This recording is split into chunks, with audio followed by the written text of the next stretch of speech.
What's going on, everybody? I hope everyone's having a fantastic evening, fantastic afternoon, fantastic pre-noon, no matter where you are in the world. I'm Hassan Piker. This is the HASAN broadcast coming to you live from gray and cloudy California, Los Angeles, folks. We're live and alive, and I hope all the boys, girls, and MBs are having a fantastic one because today's a beautiful day. Today's a wonderful day. Today is a very special day. It is 61 degrees and cloudy here in California, Los Angeles, folks. And it's one day after Thanksgiving. Does doing Thanksgiving help you two get out of your disagreements before dinner so you guys don't argue during the actual dinner in front of the whole family? Yes, that's unironically the case. As long as we have all of our debates on camera here and we keep it to here in the to the marketplace, then we don't actually end up debating on the Thanksgiving table, which is like somewhat of a cool and healthy way to approach it. And I suggest you guys do that with your reactionary uncles and aunties as well, if that's what you want to do. You got to do a crash out early on and then get it out of the way and then move on to dinner, you know? Anyway, this is the part of the broadcast where I tell you about my personal news about what's going on in the world of Hassan. I'll be Piker in between the time period where I press the stop streaming button and press the start streaming button. And a lot has occurred in the world of Hassan. I'll be Piker. As you guys know, we had Thanksgiving yesterday with Shaky Gurga, and that was one aspect of the day, but obviously the day was a lot longer than that. Spent some time with family, had some wonderful food, ate some stuffing. God damn, the stuffing that I ate was so freaking good. I dove into that. I didn't get enough protein yesterday, which is devastating for me, I'll be honest with you. And I definitely do have some hang-ups about that sort of thing. How the fuck you post 0 plate pics? Don't worry about it.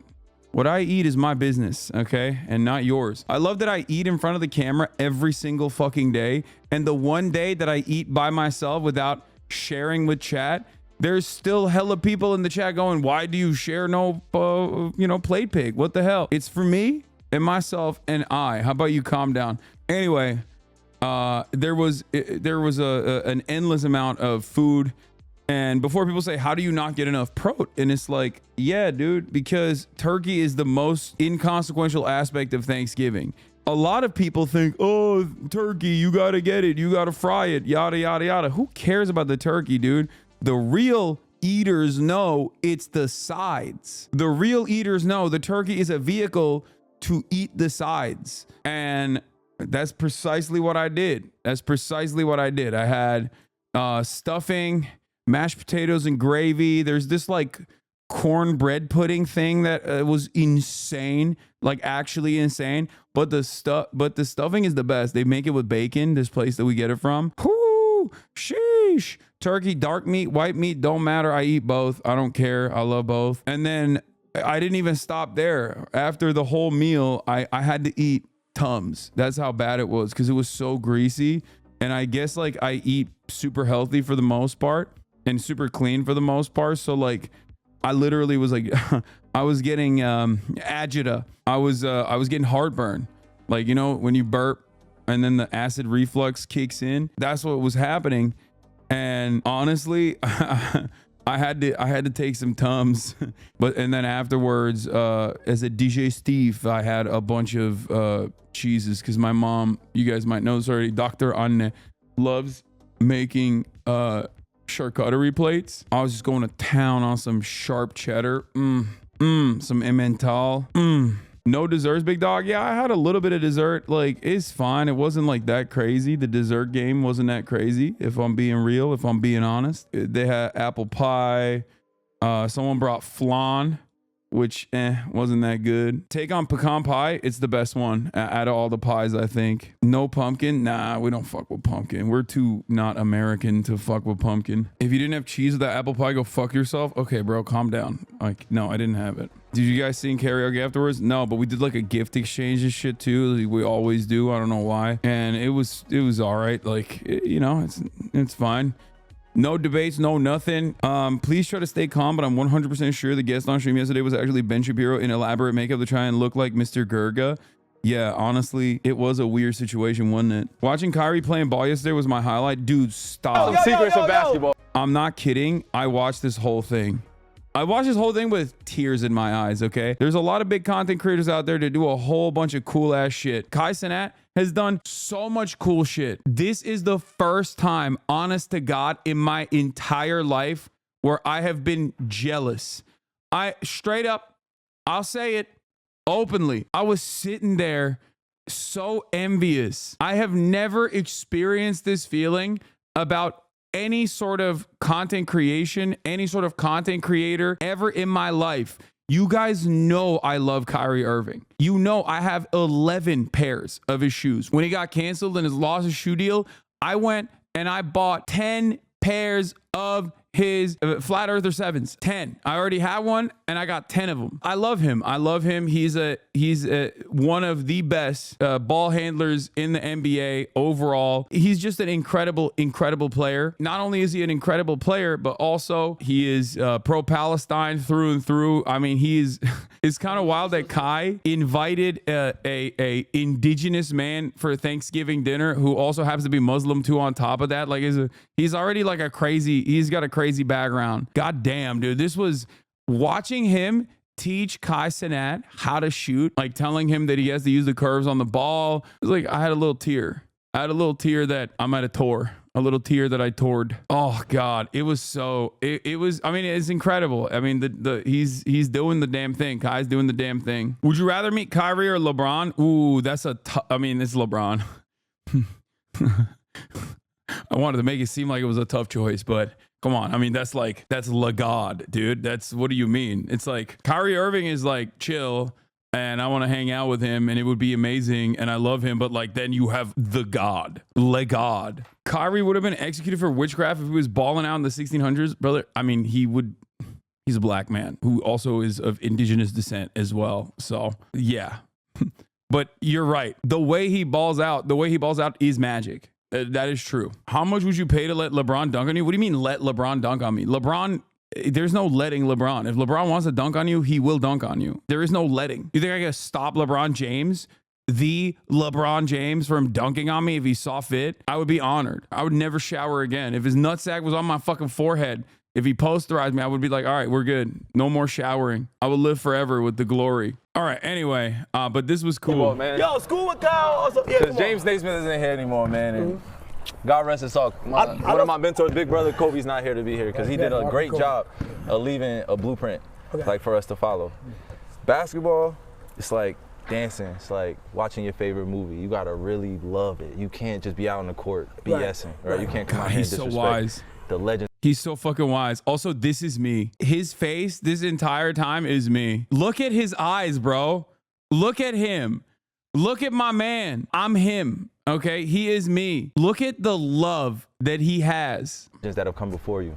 So if you want to appreciate the game, you got to start where every legend has started, and that's underneath the basket, and then work your way out. Underneath the basket means that you don't shoot a shot yet. This is how Swifties are. Bro, okay, dude. The way Kyrie Irving plays basketball is poetry in motion. You say Swifties, but like this is a valid person in terms of like his output. Nabi. Okay, man. I mean, shut up. Yeah, here's Rakai getting a 3-pointer off of Kyrie.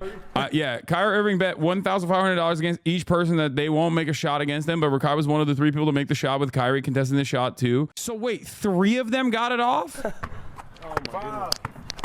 See, he learned that jab. He learned that jab step from Kyrie earlier. He taught them the valid lessons and they learned it and they internalized it and then they used it against them. It's a learning moment. It's cool. 5, 4, 3, 2, 1. Bet! Oh! That's peak. That's peak. That's peak. That's peak. He did the damn thing. He did that shit. You was bold. He hit. That's fucking go over Kyrie. They have 5 shots each. Kyrie wasn't going hard. Shut up. Let him have this. Kyrie, I know you didn't go out like this. I know you ain't going out like this. This part's really funny. This shot. Come here. That'll never happen again.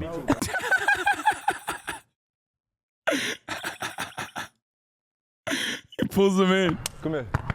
That'll never happen again. He said that'll never happen again. That's funny. But yeah, I'm not gonna lie. Like I watched a big chunk of this off of clips and I mean, that shit was amazing. Okay. And yes, this is the first time ever when I've seen another content creator do some shit where I was like, damn, like I wish I could do something. I wish I could be a part of that. I was just on the outside watching, tears in my eyes. Bro, PSA is the #1 episode at the moment.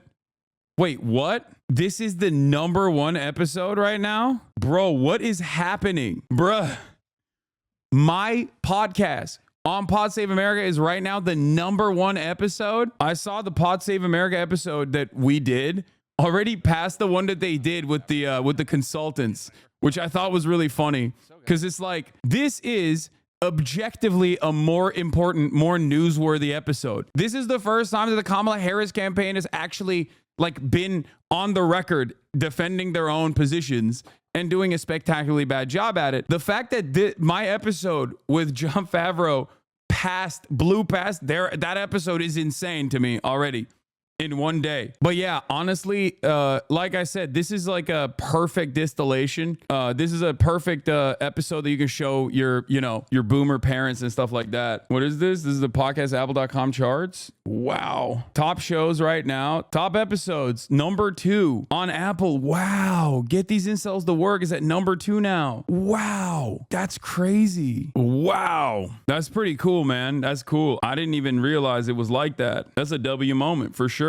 If you would have shown Schmeed at the DNC, Kamala would have won maybe. Yeah, that's true. I should have just like shown Schmeed beforehand. The worst part of Janksgiving was him insisting that you be called something other than progressive left or whatever. Yeah, I don't know what's up with him on that front. Anyone who is in support of the working class in the United States of America, you know what they need most? More sectarian infighting. We need more labels and we need more infighting. And what we need to do is just like spend every moment with the limited amount of power, the fractional amount of power and influence that we already have, which is nothing. It's marginal. It's basically inconsequential. What we should do is use all of the finite amount of energy that we have, instead of organizing against growing fascism in this country, or organizing against the Democratic Party that refuses to listen to the very reasonable demands being made by the populist left. What we should do instead is fight each other over disagreements. Him screaming, "I'm the left. They're not the left." Yeah. I don't know how much more I can talk about this. It's like, I think it's like wholly unproductive and completely silly. I hate to see unk on unk violence like that. Unk Shaky Gurga coming after unk Sam Cedar. Not good. Didn't like that. It seems so unproductive to talk about this. I don't know how Jake does it. Yeah, I think he's just like really upset. I like, so much of his anger and resentment would go away if he simply stopped being on Twitter, I think, or stopped listening to any criticisms coming from Majority Report or anywhere else. What is this? Jake is 100% cooked, bruh. Majority Report jumped in, and Lance from the Serfs and all the other little dirtbags jumped in, and they were like, "No, Jake and Anna are turning right. The 13 dudes." I think I got to him a little bit though last night after Shaky Gurga giving. I had a conversation with him. We were talking about like why CNN and all these other like traditional outlets are more receptive to what I have to say than him. And he always thinks it's because I'm hot and young and cool and hip. And he's not. He's old and rugged. And I was like, no, dude, it's because of the way you carry yourself. Like, I have my criticisms of mainstream outlets all the time. I have my criticisms of other commentators. I have my disagreements with them. But like, the energy that you bring to any conversation, including someone like myself who loves you, like, I straight up told him, I was like, if anyone that I had actually talked to, anyone that I like quote unquote debated or whatever, treated me like the way you did, I would never ever in a million years allow that. Like, I would never allow that to happen. And if you're having that energy with me, someone you love, your nephew, then yeah, I'm assuming you carry that energy with a lot of people you don't know that well, who don't have that familial relationship. And yeah, that breeds resentment, that breeds anger. And it's like, overall very unnecessary. And I think he got that. He understood that a little bit. I think he's just like genuinely has a difference in opinion in the issues that he speaks on, where he's like legitimately more conservative on those issues. Whether it happened over the course of the last couple of years, but I don't know if it happened like super fast, but I think that there has been an attitude shift. I basically tried to get him to come to that conclusion. Like, I tried to walk through